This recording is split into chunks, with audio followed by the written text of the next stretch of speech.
Madame la sous-préfète, merci d'être venue aujourd'hui à cette cérémonie de vœux. Je sais que votre calendrier pour le mois de janvier est relativement chargé. Donc merci encore pour votre présence.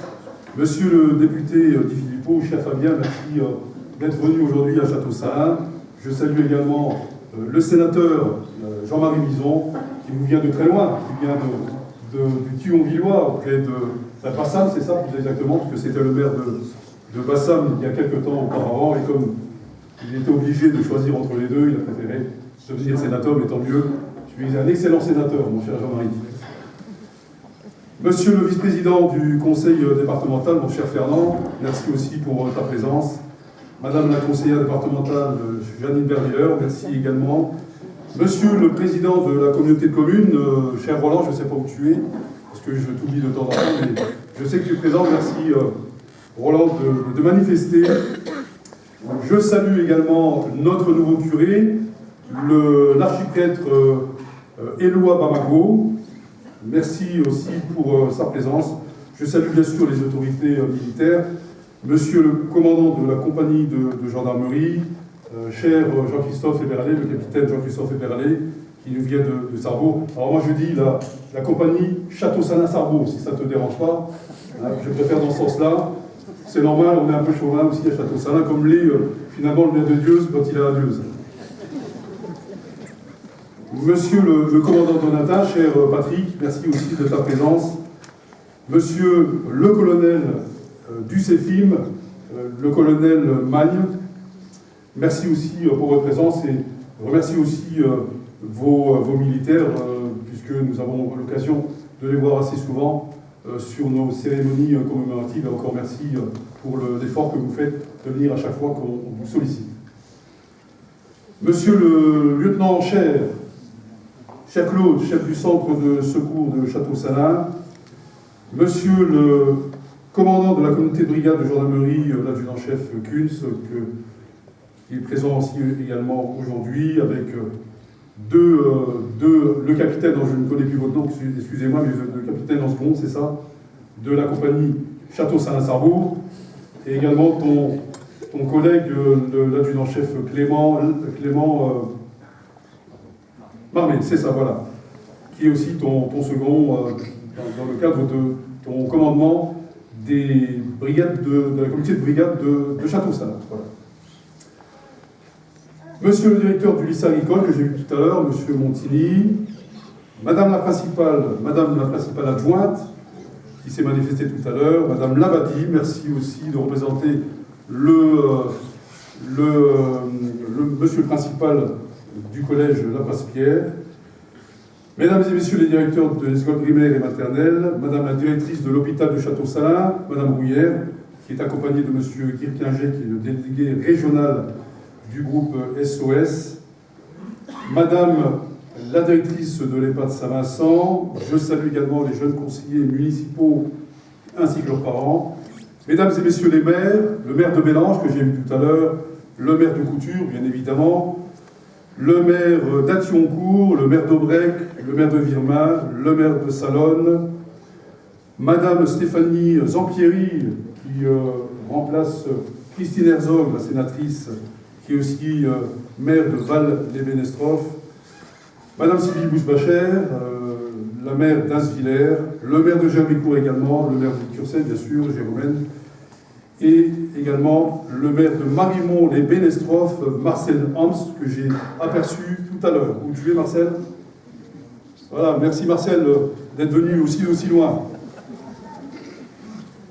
Mesdames et messieurs les chefs d'entreprise, les commerçants, les artisans, mesdames et messieurs les vice-présidents et conseillers communautaires, mesdames et messieurs les présidents et bénévoles des associations sportives, cultuelles, les membres des associations patriotiques, je salue les porte-drapeaux aussi qui sont également présents et qui nous font toujours l'honneur d'être à nos cérémonies commémoratives. Je salue également les membres de l'association des jeunes sapeurs-pompiers, mesdames et messieurs, en vos grades et qualités, chers amis, merci tout d'abord d'être venus aussi nombreux à ces cérémonies de vœux, des vœux qui se veulent tout d'abord rassurants parce que cette année était riche en projets, qui se sont concrétisés sans affecter véritablement notre budget.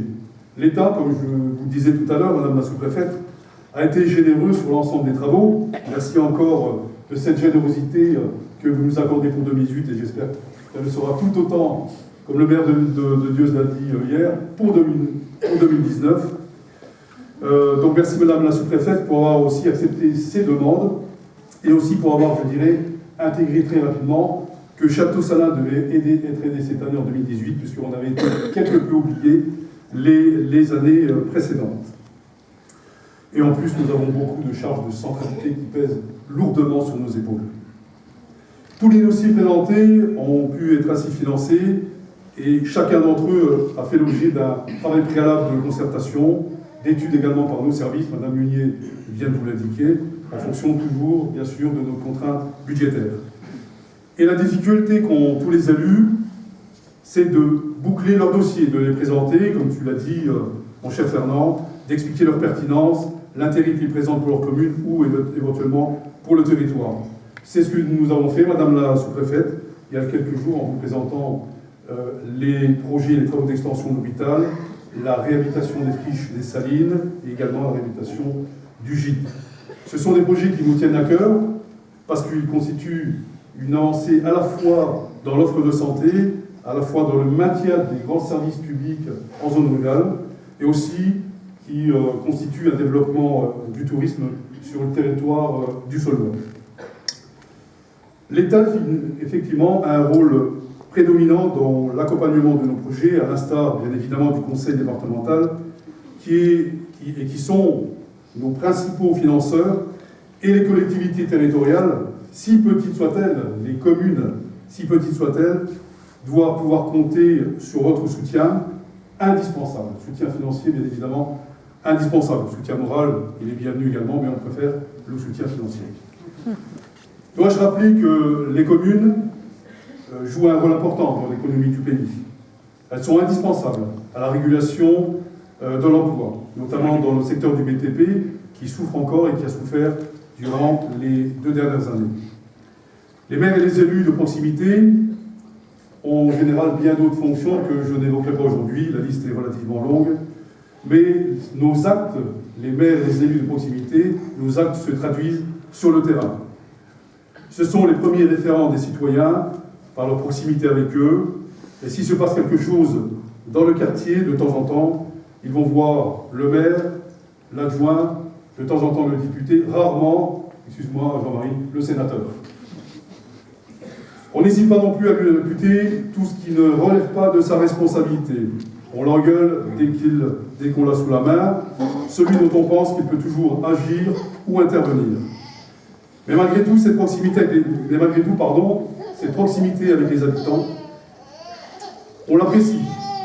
Et elle est importante et elle détermine l'attachement des habitants à leurs élus, à leurs communes, qui ont maintes fois été menacés de disparition, soit en les asphyxiant financièrement, ou soit finalement en réduisant leurs prérogatives de maire ou du conseil au profit de l'intercommunalité. Je suis effectivement profondément intercommunal, mais lorsque le transfert des compétences reste attaché uniquement à la volonté des élus municipaux. Et la commune doit rester, et restera, le premier lieu d'expression de la démocratie locale.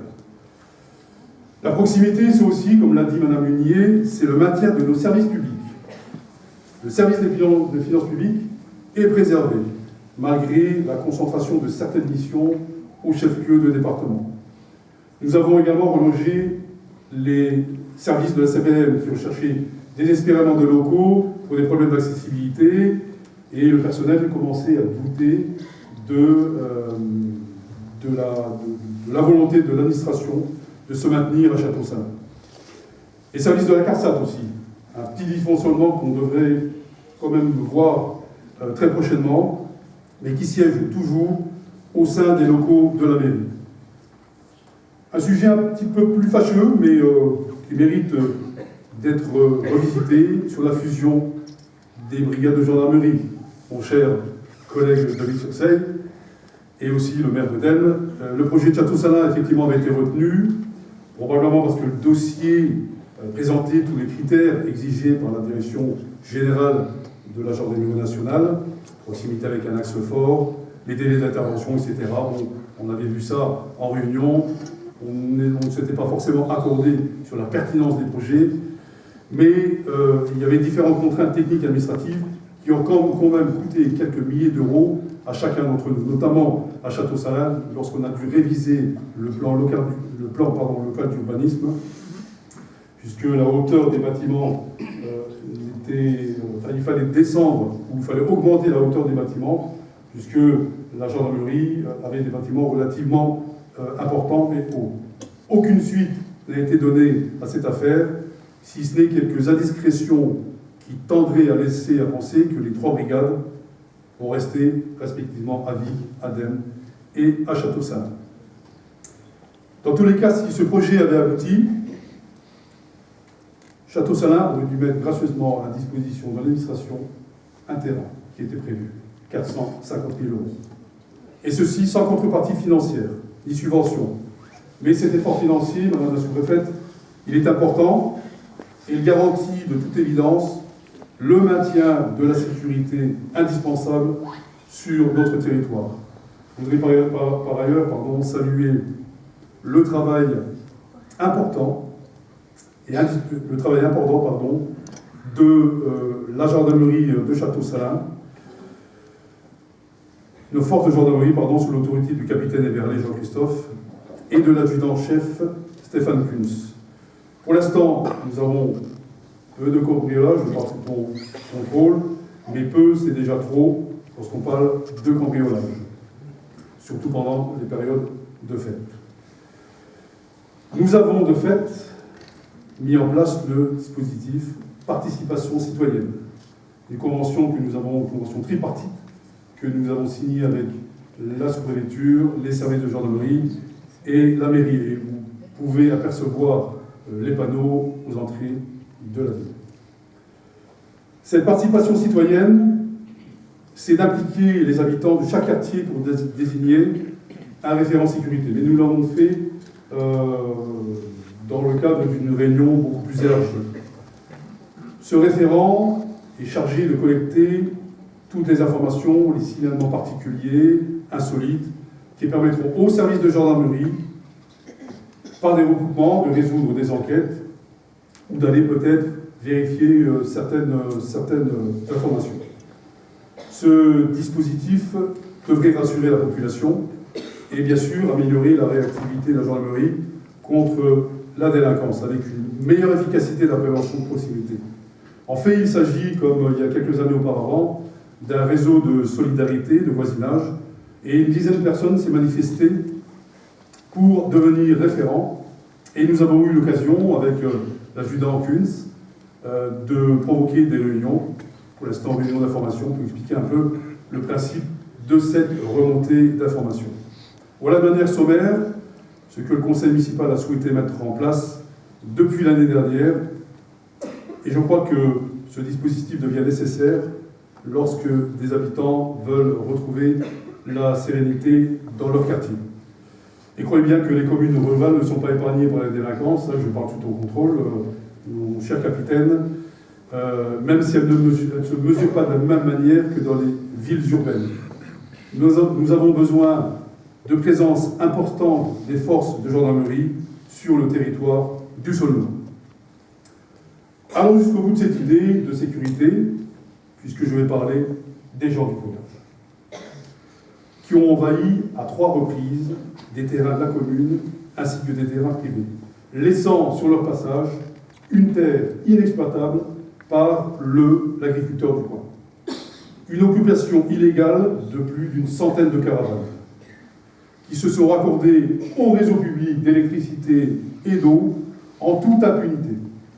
Dépôt plainte ou pas, l'état de droit, la sécurité des personnes et le droit de propriété ne sont pas respectés et la mise en œuvre des évacuations d'office s'avère particulièrement périlleuse. Le fait de pénétrer sur un terrain sans autorisation et d'y stationner de manière durable est bien un délit puni par la loi. Un délit que personne d'entre nous n'osera commettre, sauf à y avoir un motif impératif ou sérieux. La procédure d'évacuation est simple sur le papier, évidemment, mais les moyens mis en œuvre pour l'appliquer se révèlent quasi impossibles. Comment peut-on enlever une centaine de caravanes avec le peu de moyens que l'on peut consacrer au niveau de la gendarmerie locale? De plus, il existe un recours possible contre l'arrêté de mise en demeure du préfet. Enfin, pour tout vous dire, nous n'avons pas encore trouvé de solution à ce problème d'envahissement, sauf à clôturer tous les terrains de la ville, et même en clôturant tous les terrains de la ville, je crois que ces clôtures ne devraient pas trop entraver les passages des gens de voyage. Sur un tout autre sujet, rien à voir avec les gens de voyage, l'hôpital de Château-Salins. Merci déjà, Madame la directrice, Madame Brouillère et Monsieur Guirquinger, le délégué régional du groupe SOS. Cet hôpital, a fêté ses 100 ans en 2002. Et je reviens derrière, l'extension va se concrétiser très prochainement. Ce projet verra le jour avec un financement de près de 6 millions d'euros pour l'ensemble de ces travaux. Cette extension comprend une construction de 2 ailes neuves qui maintiendra le moyen séjour, le long séjour et la médecine avec 3 services de 30 lits chacun, une maison de santé de 800 mètres carrés qui accueillera plusieurs médecins généralistes avec aussi comme objectif d'attirer plusieurs jeunes médecins. En prévision aussi l'accueil d'un diététicien libéral et d'autres activités paramédicales, une salle de télémédecine qui permettra par vidéoconférence une consultation à distance d'un spécialiste ou d'un généraliste, qui évite le déplacement bien évidemment du patient au cabinet de consultation, grâce aussi à la mise en place de la fibre optique sur le territoire du Saulnois. 2 parkings à l'arrière de l'hôpital dédiés au personnel, aux patients ainsi qu'aux visiteurs, et une voirie qui reliera l'arrière de l'hôpital à la route de Metz. Le maintien évidemment des 12 consultations spécialisées, cardiologie, gynécologie, ORL, pneumologie, radiologie, chirurgie digestive, et bien d'autres qui vont peut-être venir très prochainement. Le maintien des collaborateurs, 6 médecins, une pharmacienne interne, un psychologue, un kiné, un ergothérapeute, une diététicienne et une assistante sociale. Et le service de portage de repas à domicile est également maintenu. Voilà pour cette extension qui est financée à hauteur d'1,8 million d'euros par l'Agence régionale de santé. Et 450 000 euros seront consacrés à la voirie et au parking, avec quelques travaux supplémentaires d'assainissement qui permettront de desservir un futur lotissement. Et c'est la commune de Château-Salins qui prendra en charge cette dépense, car il me paraissait évident que la ville l'inscrive à son budget 2019. Cette dépense devrait faire l'objet d'un cofinancement, Madame la sous-préfète, je vous regarde, dans le cadre de la dotation des équipements des territoires ruraux, et pour la part de l'État, bien évidemment, et Fernand, je te regarde également dans le cadre de la MITER pour la part départementale. Donc je compte sur toi et je compte bien sûr sur Janine pour faire avancer ce dossier. Je clôturerai ce chapitre médico-social par l'EHPAD de la Fondation Vincent de Paul. En effet, cet établissement pour personnes âgées a réussi parfaitement sa fusion-absorption, supprimant de fait le conseil d'administration de la maison Saint-Vincent. En effet, ces évolutions administratives, les contraintes de gestion nous ont amené à transmettre notre maison de retraite à la Fondation Vincent de Paul le 1er janvier 2018.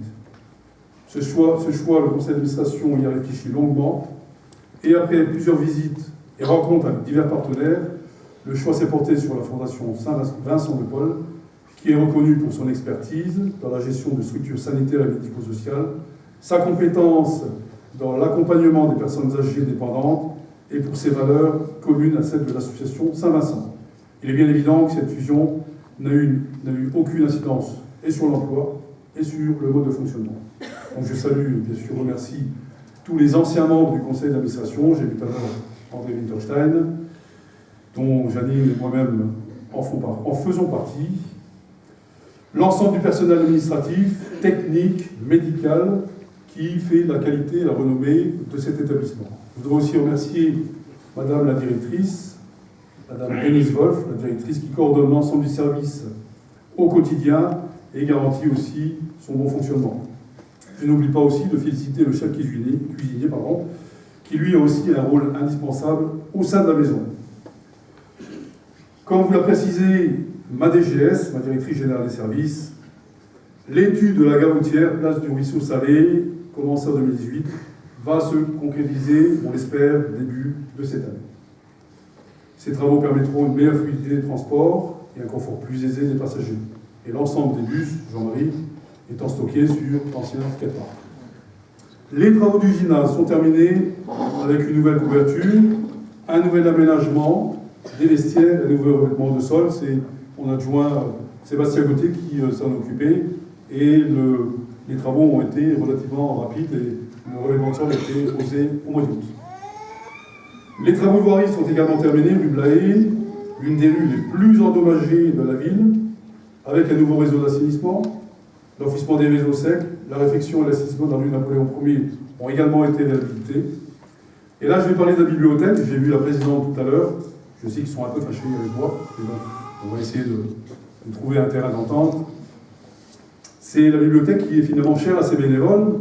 Ils se dévouent effectivement pour assurer l'organisation, l'accueil du public, le prix et le retour des livres, la remise en rayon et aussi l'animation, beaucoup d'animation pour les tout petits, ce qui donne leur envie de lecture. Et nous avons, à la demande de ces bénévoles, agrandi les locaux, après le déménagement, comme vous l'avez dit, de l'inspection de l'éducation nationale. Nous avons abaissé les plafonds, nous avons remis aux normes l'électricité, et je leur dis, car je sais qu'il y a une certaine impatience de leur part, je leur ai dit que l'année prochaine, nous créditerons le budget 2019 pour changer le mobilier, le rayonnage, qui coûte relativement cher, près d'une somme de 30 000 €. Et je leur ai dit également que le conseil départemental, malheureusement, ne finance plus ce genre de projet. Sur le volet économique, un mot sur l'entreprise Orial, anciennement Sénoble, une entreprise agroalimentaire florissante avec un projet de développement et de diversification qui s'est concrétisé en 2018 par un investissement de 11 millions d'euros sur 3 ans, ainsi qu'une consolidation des emplois et probablement une prochaine création d'emplois dans le temps. Et je suis en mesure de vous donner les derniers chiffres de cette société. Donc le tonnage réalisé en 2018 sur le site est de 50 400 tonnes, c'est énorme, en progression de 4,7% par rapport à 2017. Donc c'est une très bonne nouvelle pour l'entreprise. Une nouvelle ligne de conditionnement en 2018 de bouteilles sur le site a été mise en place avec un investissement de 4,5 millions d'euros. J'en profite pour ma bouteille.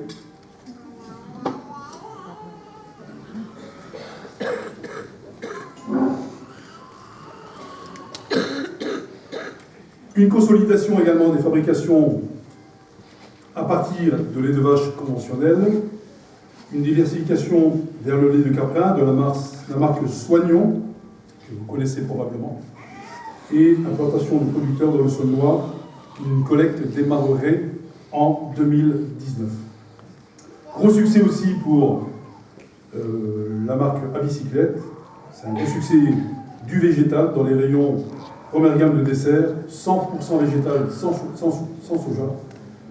1100 tonnes fabriquées en 2018. J'ai eu plaisir à inaugurer, une chaîne que j'ai eu plaisir à inaugurer avec le directeur, Marc Grandjean et son personnel. D'autres projets devraient voir le jour pour 2019. Donc merci à Marc Grandjean, pour le dynamisme, pour ton dynamisme, pour le dynamisme de cette société. Et merci pour toutes ces précisions. Et cela conforte bien évidemment l'implantation de cette usine à Château-Salin, ainsi que la préservation de tous les emplois. Tu vas avoir des feuilles qui se sont mélangées. C'est bon. Concernant l'affaire des migrants,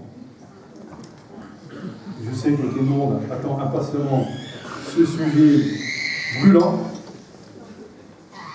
Alors je suis très à l'aise pour en parler, puisque, comme l'a rappelé le journaliste littéraire dans le Républicain Lorrain, notamment dans son article, je suis issu de 2 parents étrangers. Voilà. Donc, ça ne me donne pas forcément une légitimité, mais ça me donne quand même une certaine constance pour parler d'un sujet délicat. Donc, je le disais, effectivement, mon père est venu en France il y a à peu près une soixantaine d'années pour y travailler. C'était les Algériens, c'était les Marocains, les Italiens, les Espagnols, les Portugais, les Polonais qu'on appelait les Ritans, les Polacs, les Portos. Jean-Marie, toi qui es d'origine italienne, tu connais bien ce que l'on disait des Italiens, qui ont contribué à l'essor économique et à la prospérité de notre pays, principalement dans les métiers les plus difficiles. Des métiers du BTP, des mines de fer. Marcel Hams connaît bien le problème des mines de charbon également, et qui les ont usés. Ils ont usé leur santé. Il n'y avait pas de RTT à ce moment-là. C'était à peu près 45 heures, 51 heures. Et je crois qu'ils ont vraiment donné tout ce qu'ils pouvaient pour participer à l'effort économique de notre pays. Et finalement, ils se sont installés pour fonder un foyer avec pour seule ambition faire vivre leur famille, du fruit de leur travail. Alors tout n'a pas été très facile pour ces générations d'étrangers qui viennent en France. Probablement pour des raisons culturelles, religieuses, sociologiques.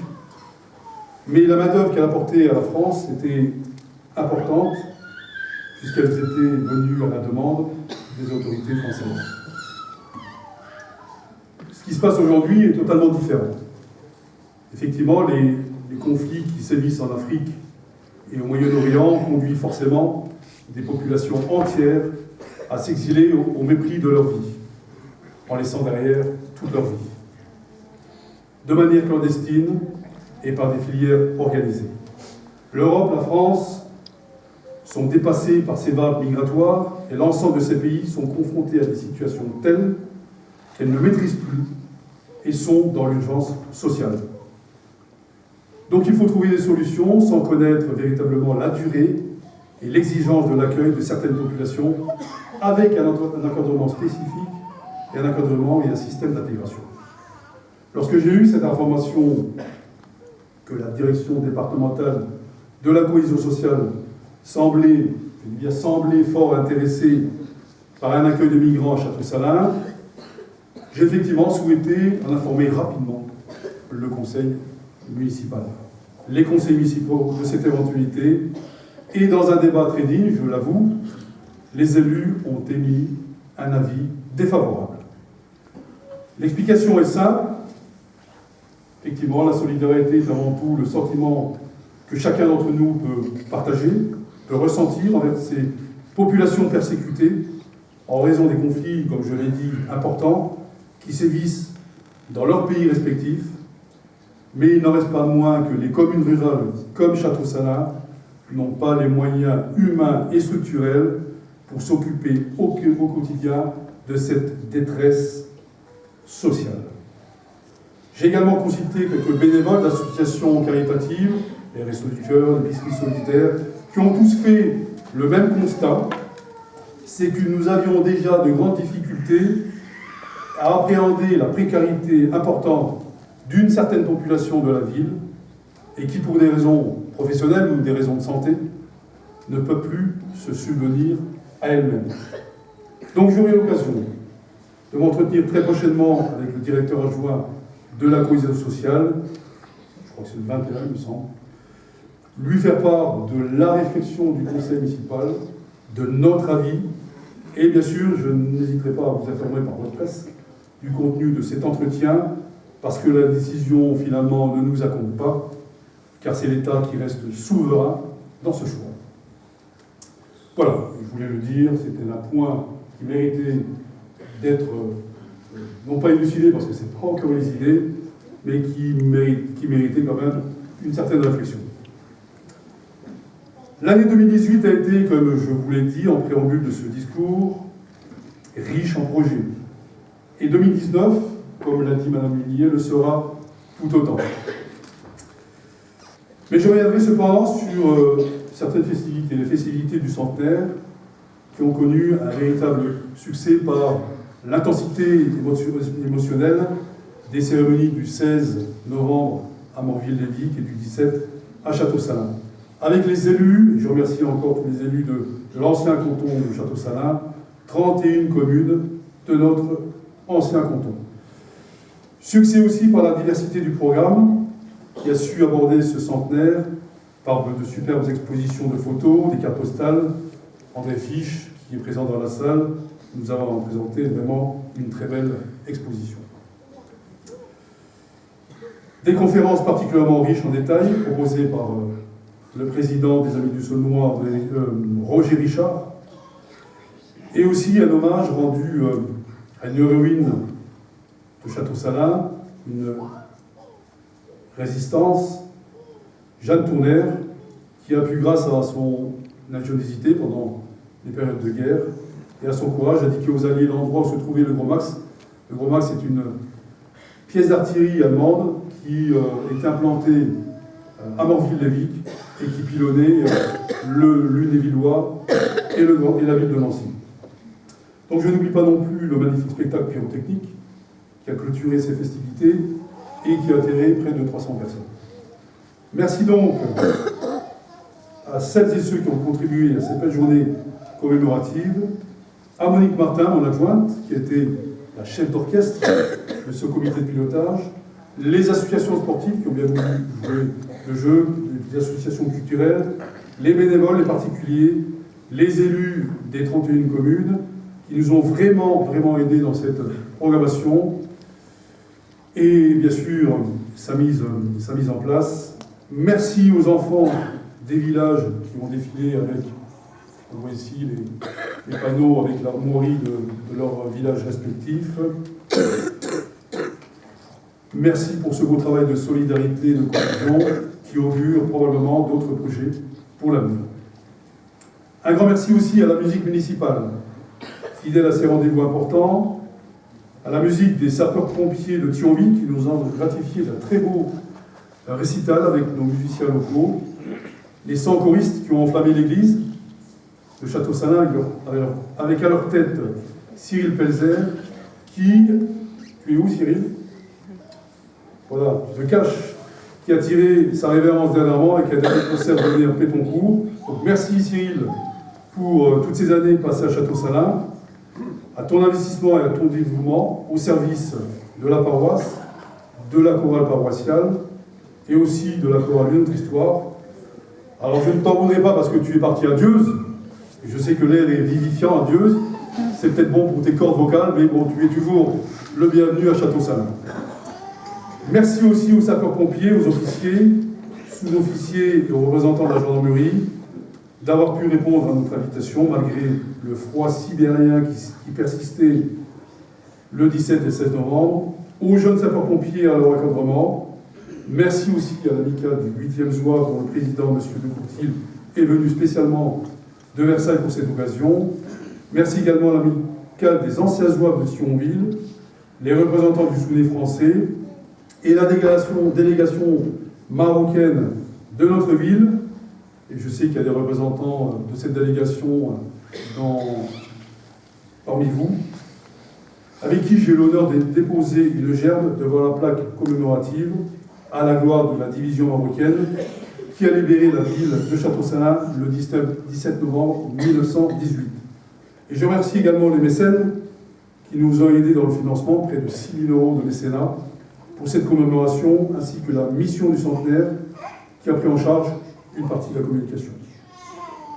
Pour terminer, je souhaiterais remercier toutes celles et ceux qui contribuent au dynamisme et au rayonnement de Château-Salins, qui sont les véritables indicateurs économiques de la ville, ceux qui ont réussi le pari de faire face à la crise et sont toujours déterminés à continuer leurs activités sans compter leurs heures.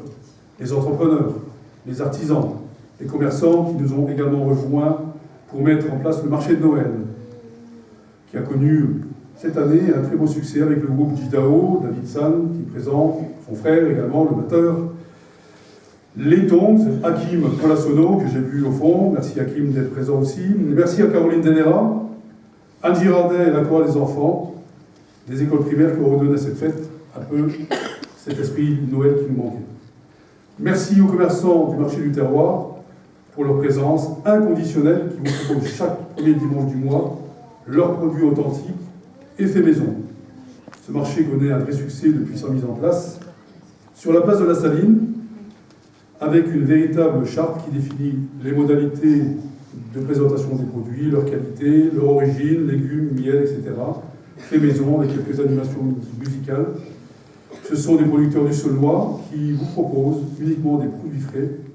C'est du fait maison, ce sont des artisans qui aiment partager leur savoir-faire, leurs produits du terroir, charcuterie, viande bovine, ovine, volaille, issus de nos territoires. Je vous invite d'ailleurs à consulter le site de la mairie pour connaître les dates de ce marché de Valence. Merci aussi aux bénévoles de toutes les associations qui s'investissent et s'engagent dans l'encadrement de notre jeunesse et la gestion de leur club.